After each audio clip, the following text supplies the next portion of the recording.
Açaq sandığı tökər pambığı. Baxın, deyirəm Maturxanın nəvəsi. Hansı nəvəsidir? Baxın, Maturxan ümumiyyətlə özü kimin oğludur?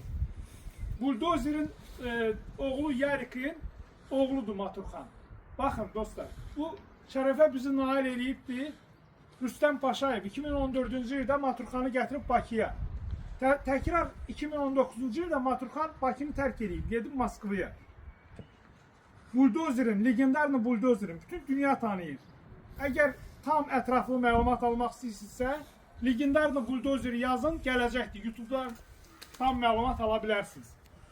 Və bu Margo da Maturxanın nəvəsidir. Baxın, hal-hazırda da 4 dənə balası var. Çox möhtəşəmdir. Buna baxın. Yəni biləsiniz ki, Azərbaycanda buldozerin qanı var. Bir sözlə. Bu da bütün itbazların sevincinə səbəb olub.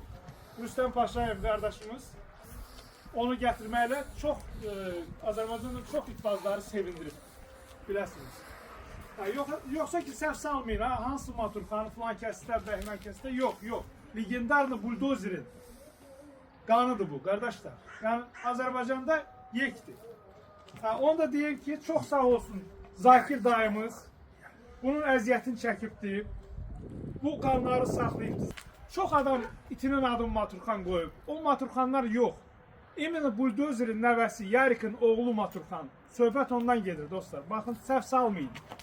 Bunlar orijinal qanlardır. Bu da Margo'nun balaları. 10 günlüydülər. Baxın, elə bir aylıq küçük boyladılar. Görsətməlidir də öz qanında dostlar. Bax, buldozerin bunda qanı var. Görürsünüz. Bax, kopyasıdır.